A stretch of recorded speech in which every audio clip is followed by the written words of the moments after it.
Este programa es posible gracias al equipo conformado por Isabela Iturriza, Inmaculada Sebastiano, Carlos Javier Virgües, Juan Juárez, Fernando Camacho y Giancarlos Caraballo.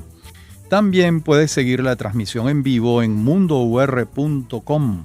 Debes buscar la pestaña de Radio en Vivo, bajar y darle clic en Unión Radio 90.3. Recuerda que nos puedes seguir en @mundourweb y @radioescuelaur.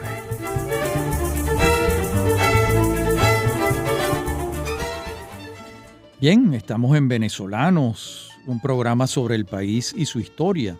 Y vamos a iniciar hoy una serie sobre la vida y obra de Juan Liscano, un venezolano excepcional, que nació en 1915 y falleció en el año 2001, de tal modo que vivió 86 años.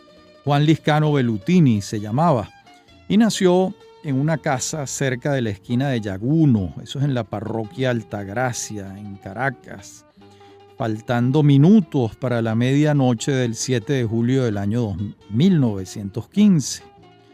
Era hijo de Juan Liscano también, que a su vez era hijo del general Carlos Liscano, que había sido gobernador del estado Lara. Los Liscano provenían del estado Lara y este Carlos Liscano, general, había combatido junto al prócer Jacinto Lara, el epónimo del estado. El padre de Juan Liscano era abogado, escribía, había desempeñado algunos cargos públicos y se enamora de Clementina Bellutini Couturier y contraviniendo la voluntad de los Bellutini, finalmente se casan. Y se casan el año de 1912.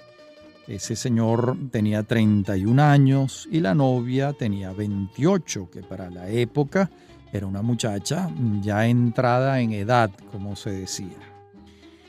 Bien, va a nacer entonces, 3 años después, Juan Liscano Bellutini, un hombre que va a ser muy importante en la historia de Venezuela por diversos motivos, como iremos viendo a lo largo de este y los próximos programas.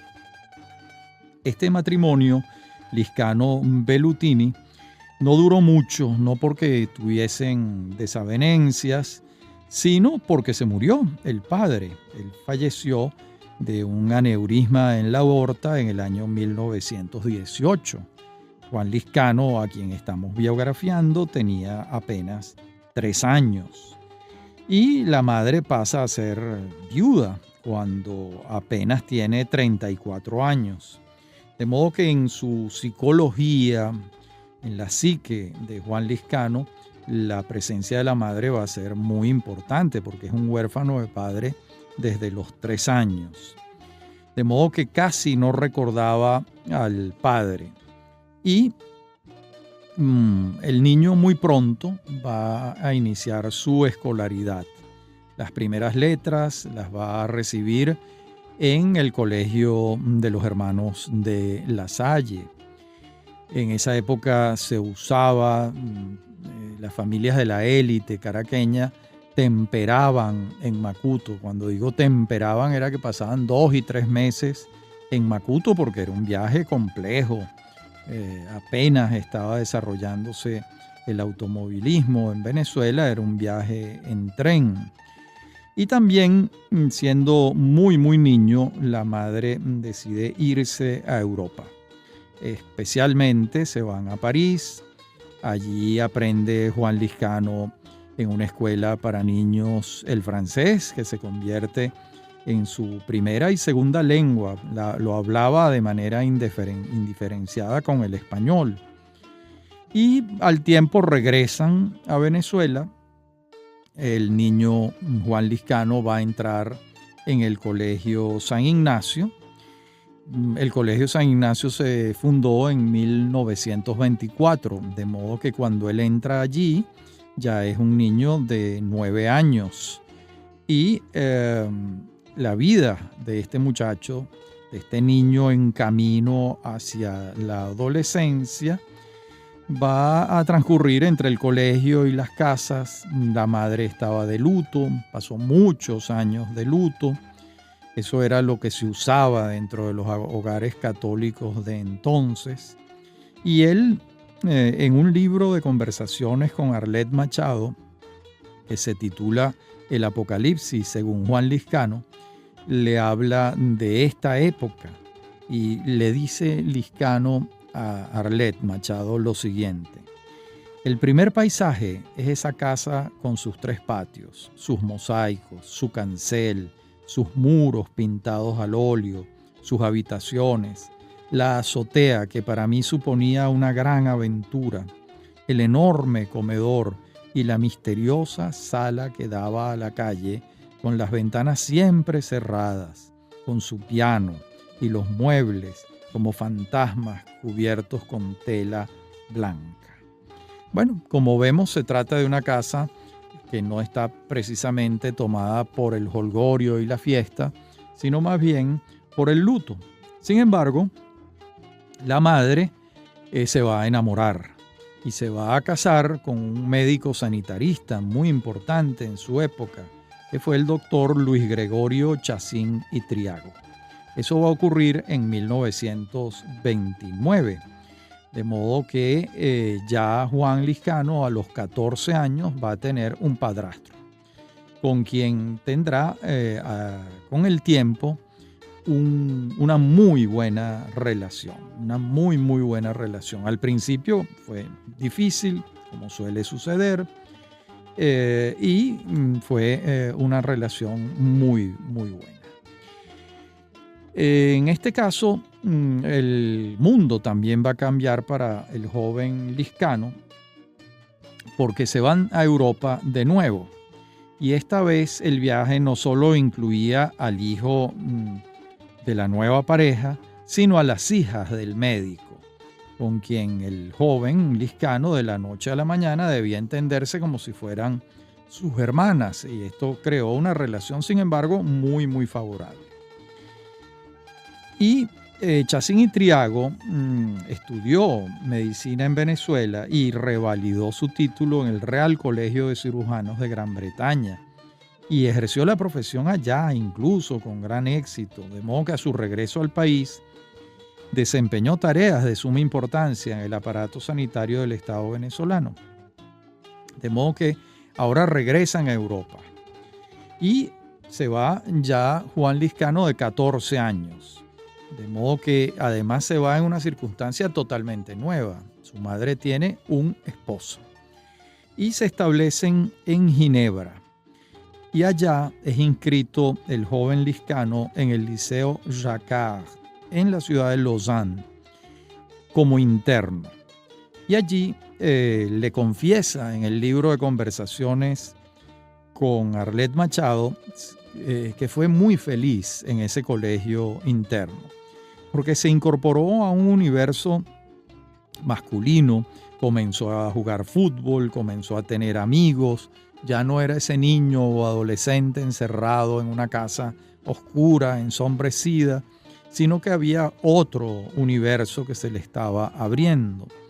Y allá tuvo a un profesor llamado Aurelio Jiménez, un español republicano, quien le enseñó literatura y le abrió el universo de los clásicos españoles.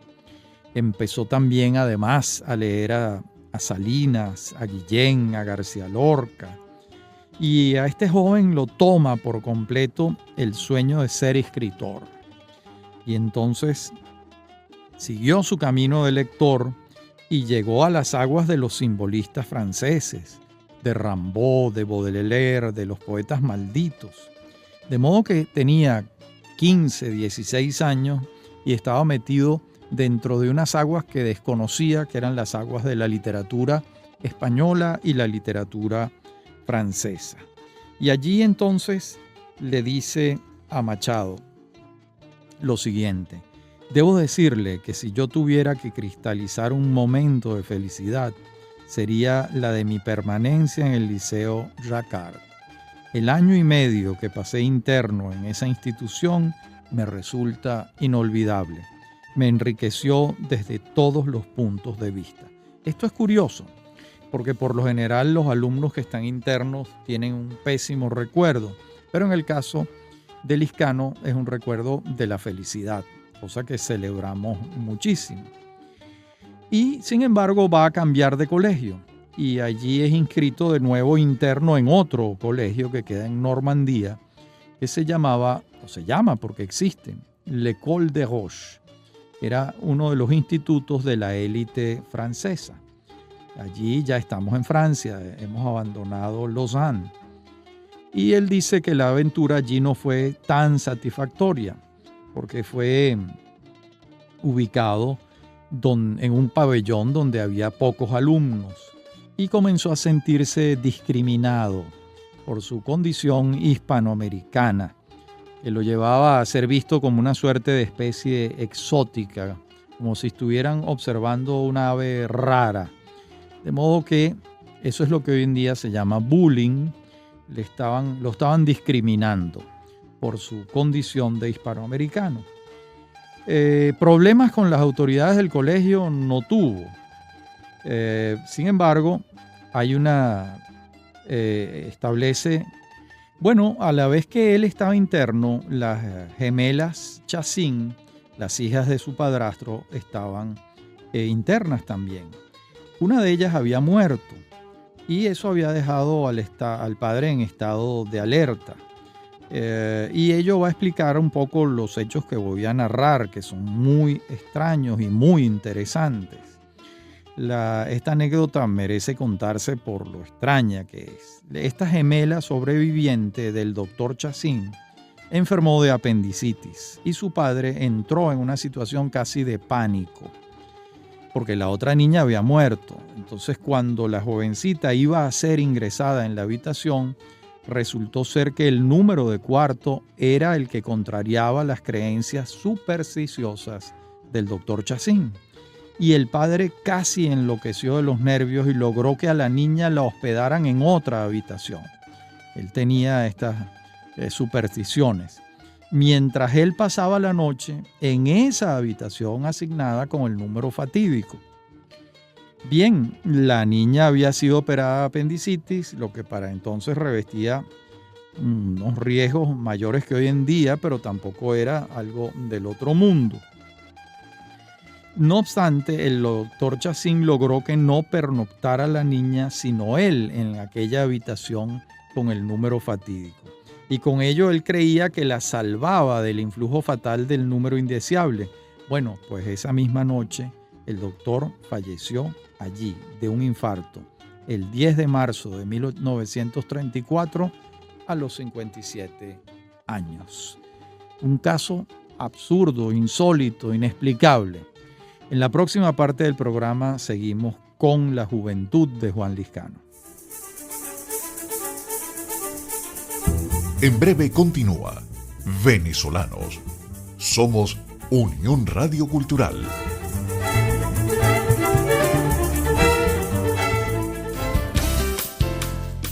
Estás escuchando Unión Radio Cultural. Este y otros programas de Venezolanos los puedes oír en formato podcast a través de anchor.fm. Para alguna sugerencia sobre este espacio, pueden escribirnos al correo rafaelarraiz@hotmail.com y en Twitter @rafaelarraiz. Somos Unión Radio Cultural.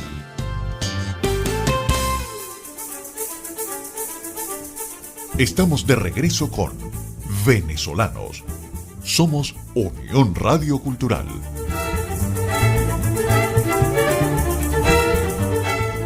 Veníamos hablando de las supersticiones del doctor Chassin y Triago y cómo falleció de un infarto en un cuarto que él consideraba que tenía un número fatídico y allí murió. La madre de Lizcano vuelta a la viudez y vuelta a la orfandad paterna por parte de Lizcano. Bueno, de modo que regresan a Caracas. Ya estamos en 1934 Liscano es un muchacho de 19 años, va a entrar a estudiar Derecho en la Universidad Central de Venezuela, tiene 5 años fuera de su país y bueno, va entonces a tener una suerte de continuación de la vocación literaria. Muy pronto abandona los estudios de Derecho. La situación económica de su madre es bastante buena para la época en Venezuela, y el alumno liscano aburrido en la Facultad de Derecho pues va a internarse en otras experiencias en el orden literario. Allí en la universidad, sin embargo, va conociendo a profesores, a otros compañeros de ruta, va a conocer a contemporáneos de él, no exactamente de su edad, pero mayores que él, pero que le van a abrir las puertas. Me refiero a Antonio Arraiz, al escritor, va a conocer a Luis Emilio Gómez Ruiz, va a conocer a Miguel Acosta Sáignes, va a conocer a Arturo Uslar Pietri, a Miguel Otero Silva. Estamos hablando de una ciudad pequeña en 1934, con una universidad en la que a lo sumo habían 400 alumnos, y allí Liscano va a empezar a escribir. Ha decidido romper con los estudios de Derecho en el año 1937, abandona el hogar de la madre, rompe con los estudios de Derecho, se enamora de una mujer de nombre Esther Ariza, no logra vivir con ella una experiencia amorosa como él quería, inspirado en la literatura de D.H. Lawrence, y se interna en el Cerro El Ávila. Ahí va a vivir en una casa de hacienda de su tío Andrés Bellutini, solitario, buscando el contacto con la naturaleza y escribiendo. Y entonces va a leer mucho, sobre todo a este autor que le abre otras puertas en la literatura. Fíjense lo que él dice de D.H. Lawrence en su libro Espiritualidad y Literatura, una relación tormentosa. Dice: opuesto como era al cristianismo, se volvió hacia los pueblos antiguos, celtas, etruscos, hacia las religiones paganas, los mitos de la antigüedad, los misterios mediterráneos, los cultos animistas, los rituales de iniciación, muerte y renacimiento, los dioses oscuros de los indios mexicanos, los dioses del antiguo Egipto. Mezcló ese conocimiento con su amor a la vida, su vehemencia existencial, su pasión por la naturaleza, su respeto por la sexualidad, a la cual quería remozar en las aguas del origen, en las nupcias con el cosmos. Bueno, esta definición, este retrato que hace Liscano de D.H. Lawrence es un retrato de sí mismo. Es un retrato de sí mismo, sin la menor duda. De modo que en el modelaje de su personalidad, Lawrence va a tener un papel importante. Y en el año 38, Liscano toma otra decisión. Ya está viviendo solo en la hacienda en el Cerro El Ávila. Ahora se va a vivir a la colonia Tovar. En 1938, por supuesto, la carretera no estaba construida, la carretera del Junquito. El viaje era muy largo, se hacía a lomo de mula. Y allá va a vivir unos largos meses y va a escribir su primer poemario, 8 poemas, que fue publicado al año siguiente, en 1939. Hay una búsqueda lorenciana, como él decía, de la naturaleza. Va a interesarse allí por los temas de la etnomusicología. Por más que estaba en una colonia alemana, también se va a acercar desde la colonia Tovar a los distintos campesinos que estaban en los alrededores, de modo que esa inmersión en el pueblo campesino venezolano va a comenzar a tener lugar, además de su actitud frente al mundo. De modo que allí vamos a tener este canto a la naturaleza. Voy a leerles unos versos de esos 8 poemas que nos van a dar una idea de lo que aquel joven en 1939 está pensando. Dice: hombre de la ciudad, succionado por los miedos y los odios, atormentado por el golpe sordo de las máquinas y los chillidos de los trenes, ahogado en el lento caudal de sangre vieja, cruzando la superficie de asfalto como una sombra veloz. Tu medida humana no estará nunca en el cemento, porque el cemento no tiene sangre ni tiene sexo, y el hombre es un árbol todo de sangre y todo de sexo. Un poema lorenciano inspirado en estas poéticas. Bien, en el año 38, regresando de la colonia Tovar, Liscano va a fundar una revista literaria, la primera que funde, que se va a llamar Cubagua, y la va a fundar con Guillermo Meneses y con el caricaturista llamado Manuel Salvatierra. Bueno, publicaron 5 números de la revista, no consiguieron recursos para continuar, y en ese año, sin embargo, ocurre algo importante para él, y es que va a las fiestas de San Juan Bautista en los Valles del Tuy.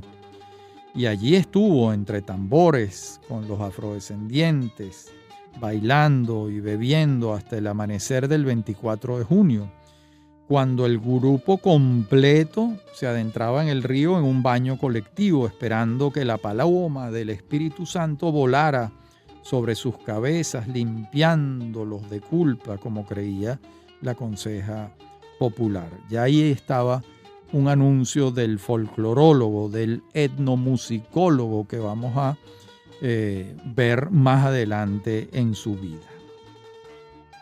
Y llegamos a 1940, cuando Liscano tiene 25 años. Estamos en plena Segunda Guerra Mundial. Aquí descubre la obra de Juan Larrea, Rendición de Espíritu. Y también descubre la obra americanista de Waldo Frank, de Keyserling. Y bueno, por allí decide tomar un vehículo e irse manejando a Bogotá y luego a Quito. Y en el camino va grabando con una grabadora que ha adquirido, va grabando canciones, música, danzas, bailes de los pueblos que él va encontrando en el camino hacia Bogotá y luego hacia Quito, que hasta allá llegó. Estamos en 1940. Además, tomaba fotografías, se había convertido en una suerte de reportero cultural y además tomaba notas para sus poemas. De modo que aquí se va a abrir un gran mundo para él. Regresa de Quito y de este año de 1940 datan los primeros encuentros de Liscano con el pintor Armando Reverón, que va a ser muy importante en su vida. Va a dormir en el Castillete con Reverón, con Juanita, va a pasar temporadas allí. De esto Liscano va a escribir en el futuro. Y ese año de 1940 también, en plena eclosión creadora y lleno de entusiasmo, va a fundar otro grupo literario que va a tener una revista, la revista Presente. La revista Presente. Allí, además, ese año se va a casar con Josefina Soto Silva, mejor conocida en el mundo cultural como Fifa Soto. Y va a nacer sus 3 hijos, Clementina en 1943, que llevará el nombre de su abuela, Isabel, que nace en 1945, y Juan Carlos Liscano, que nace en 1953. Este matrimonio se extiende hasta el año 59, después de 18 años, y termina. Y en la próxima parte del programa vamos a ver entonces otra etapa de la vida de Liscano en Europa. Ya regresamos.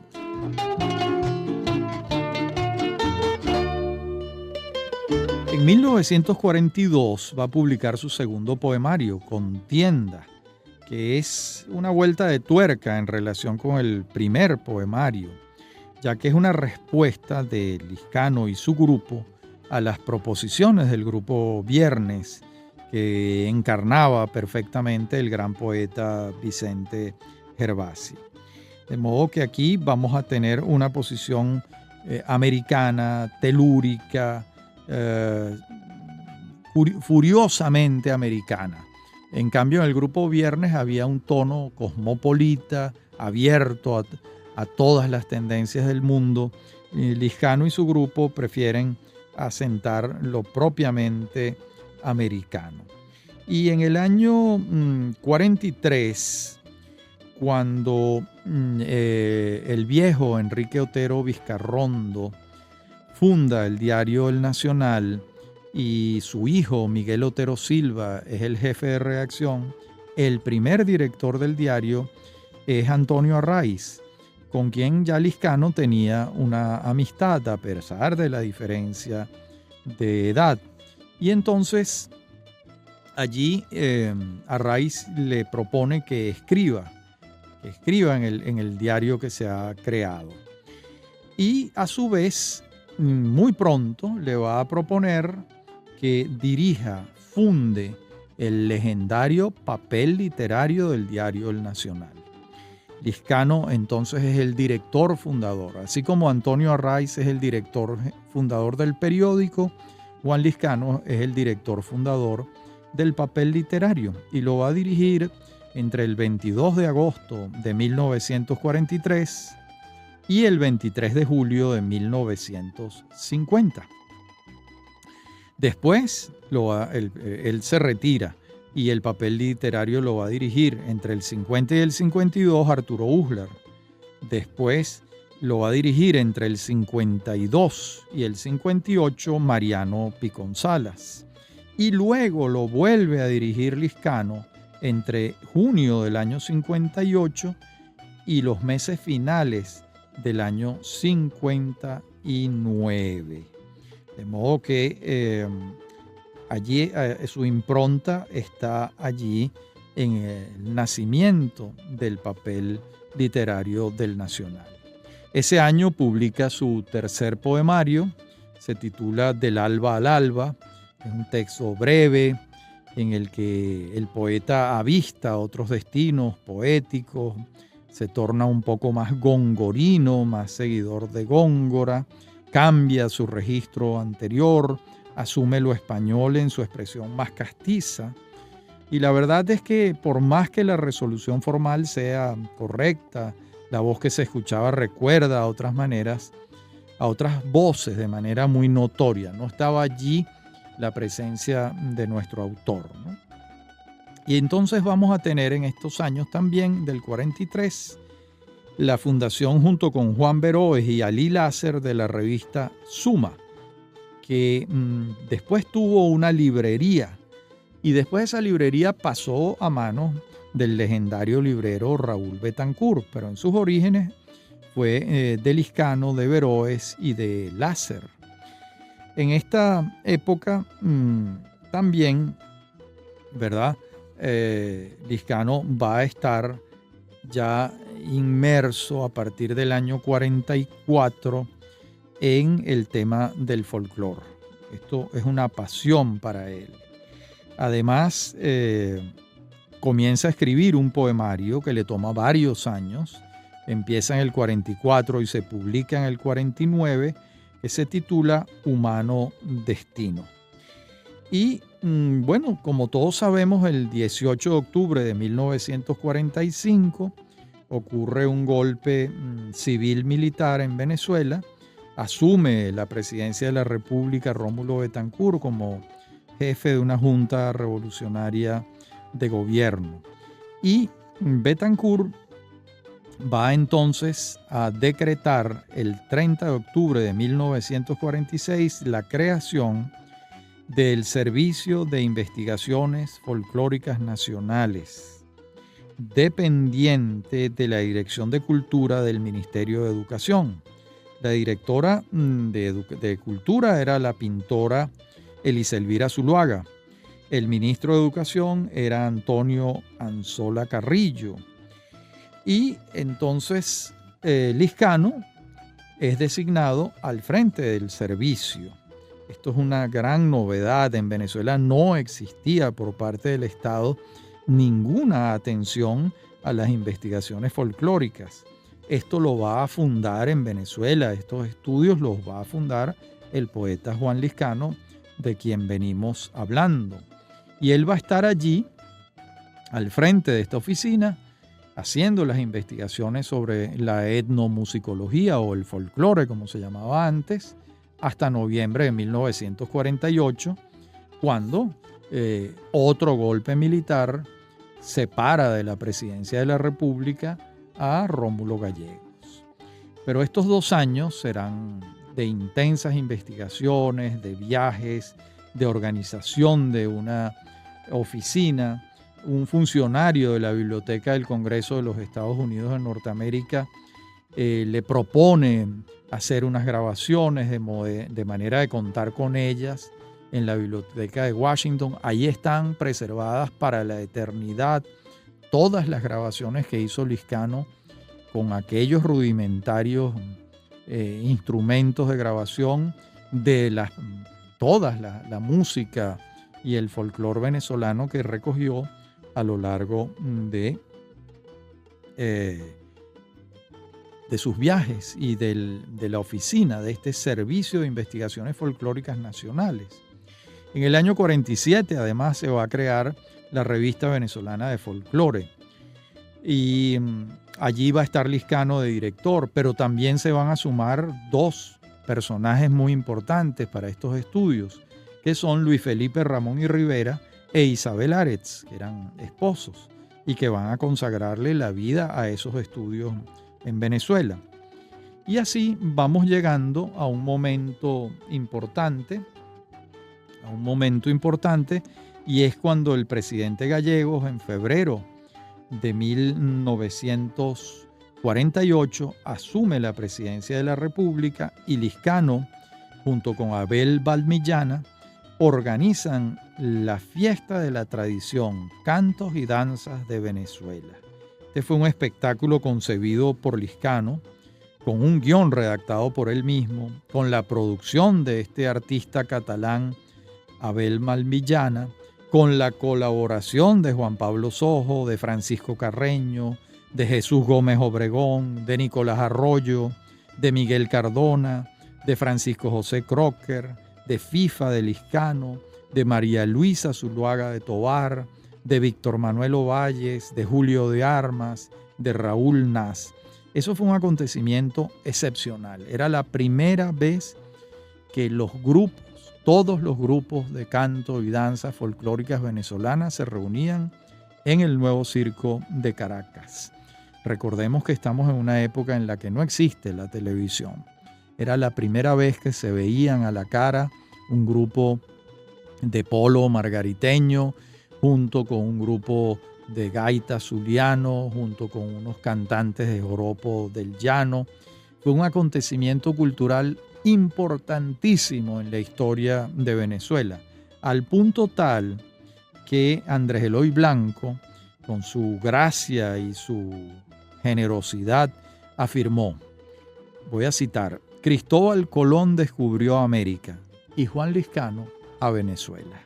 Bueno, una exageración hermosísima.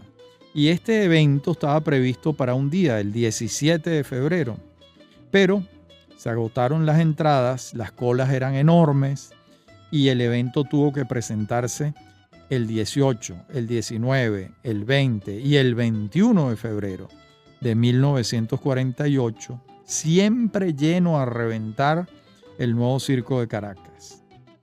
Allí participaron 600 personas que vinieron del interior. Todos, en la gran mayoría de estos señores que vinieron del interior, hombres y mujeres, jamás habían venido a Caracas. Y bueno, el anecdotario es variadísimo. Con motivo de este encuentro se escriben decenas de artículos. Además estaban presentes en el festival los invitados internacionales, invitados, valga la redundancia, a la asunción de la presidencia de la República por parte del maestro Rómulo Gallegos. Ahí estaban Archibald MacLeish, Fernando Ortiz, Juan Marinelo, José Bergamín, Germán Arciniegas, Rafael Heliodoro Valle, José Gómez Sucre, entre otros.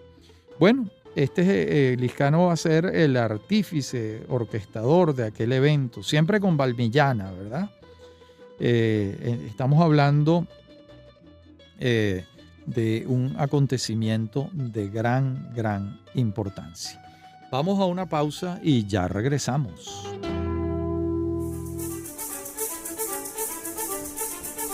En breve continúa Venezolanos. Somos Unión Radio Cultural.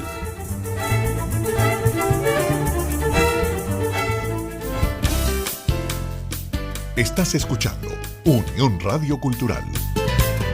Este y otros programas de Venezolanos los puedes oír en formato podcast a través de Anchor.fm. Para alguna sugerencia sobre este espacio, pueden escribirnos al correo rafaelarraiz@hotmail.com y en Twitter @rafaelarraiz. Somos Unión Radio Cultural.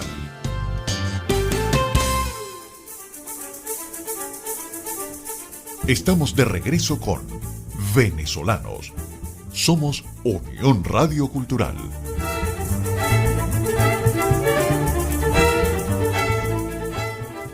Bien, este evento ha sido objeto de estudios, de publicaciones, de celebraciones a lo largo de los años.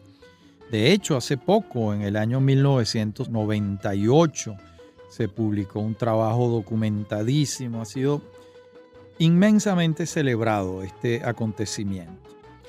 Por otra parte, el poeta va a estar trabajando también y está escribiendo los poemas de su libro Rito de Sombra y otro que se titula Recuerdo del Adán Caído. Y entonces, bueno, vamos a tener al poeta también trabajando.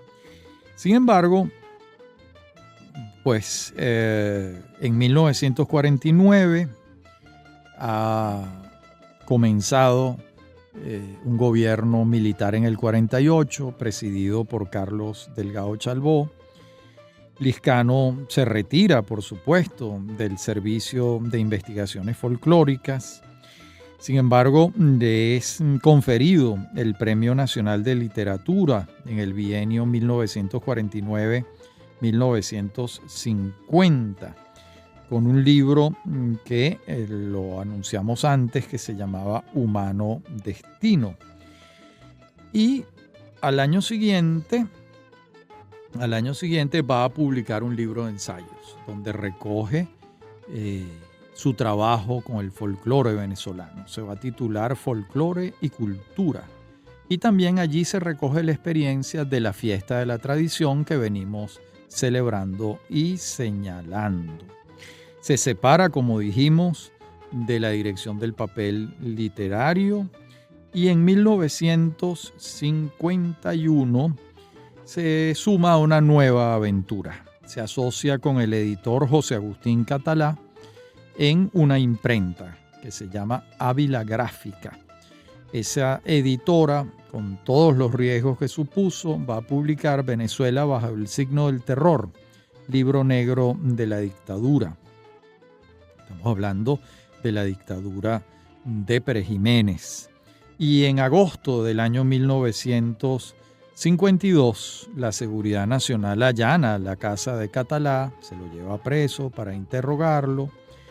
y el Liscano ya está prevenido. También recordemos que el 22 de octubre del año 52, Leonardo Ruiz Pineda es asesinado, el dirigente de Acción Democrática, en la clandestinidad. Entonces, Liscano toma la decisión de tratar de resguardar su integridad física. Sin embargo, en el año 53 publica una recopilación de sus trabajos sobre narrativa venezolana. Se titula Caminos de la prosa. Allí hay trabajos de él sobre Pocaterra, Antonia Palacios, Otero Silva, Antonio Arraiz, Alejo Carpentier, Antonio Márquez Salas. Y en marzo del año 53, ya el cerco de la dictadura sobre Liscano se hace insostenible y él toma la decisión de irse al exilio. Y se va a ir al exilio y va a pasar del año 53 al año 58, 5 años en París. Esos años serán de intenso trabajo. Va a trabar además una amistad muy importante con un joven mexicano, escritor de su misma edad, con quien comparte muchísimas aficiones, temas y puntos de vista. Ese muchacho mexicano de su edad se llama Octavio Paz, con quien Liscano tendrá una amistad una amistad durante los 5 años que vivió en París. Allá, pues, va a cambiarle la vida, se va con sus hijos, con su esposa, los Liscano Soto, y también se relaciona con un grupo de venezolanos que vivían en la capital de Francia, en un exilio involuntario. Allá estaban Manuel Caballero, René Hartmann, que después se casa con Rómulo Betancourt, estaba Luis Esteban Rey, estaba Guillermo Sucre, hermano de José Francisco Sucre Figarela y de Leopoldo Sucre Figarela, estaba Régulo Pérez, estaba Jacobo Borges, estaba Luis Guevara Moreno, Mario Abreu, José María Machín, estaba Rodolfo Izaguirre, estaba Jesús Sanoja Hernández, estaba Lirio Ugarte Pelayo, y allí van a él a escribir en 1953 y 54 un poemario titulado Tierra muerta de sed. Está viviendo la experiencia del extrañamiento de Venezuela. Y en 1955 Rómulo Gallegos y su familia visitan París y se hospedan en la casa de Liscano. Allí Liscano organiza una reunión con el maestro. El maestro no quiere ver a nadie. Sabemos que el maestro Gallegos no era el alma de la fiesta. Sin embargo, aceptó hacer un viaje en carro por el sur de Francia con los Liscano y juntos recorrieron los pueblos cercanos al Mediterráneo francés, la llamada Costa Azul. Ahí refiere Liscano que a Gallegos lo dejaban un poco indiferente los templos. Eso le importaba menos. Con frecuencia le daba hambre y comía muy bien el maestro Gallegos. Ese fue un viaje que le sirvió para conocerlo muy de cerca. Convivieron juntos varias semanas. Y cuando Arlet Machado, en su libro de entrevistas con Liscano, le pregunta sobre París y que haga un balance, Liscano dice lo siguiente: esos fueron 5 años muy atormentados.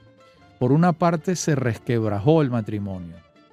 Sin la presión del medio, de los amigos, de la lucha en la resistencia, nos encontramos uno frente al otro en el exilio y se rompió la vasija. Eso trajo como consecuencia un estado de alteración psicológica. Me desordené bastante. Llevaba vida de parranda nocturna, de mujeres, tomaderas por aquí y por allá, de cabaret, pero no tenía un amante que alentara la desunión. Eso le dijo Liscano a Arlet Machado. Bueno, lo cierto es que el cambio de medio contribuyó con la crisis que experimentó la pareja. La separación definitiva iba a ocurrir un tiempo después y el poeta se sumerge en su poemario más ambicioso, Nuevo Mundo Orinoco, un libro que va a terminar en Venezuela en el año 1958, cuando ya regrese del exilio, cuando la democracia haya regresado al país. Bien, hasta aquí llegamos hoy en esta revisión de la vida y obra de Juan Liscano. En nuestro próximo programa continuaremos en esta revisión somera de sus hechos fundamentales, de este intelectual venezolano de extraordinarios aportes. Hasta nuestro próximo encuentro. Como siempre, ha sido un gusto muy grande hablar para ustedes.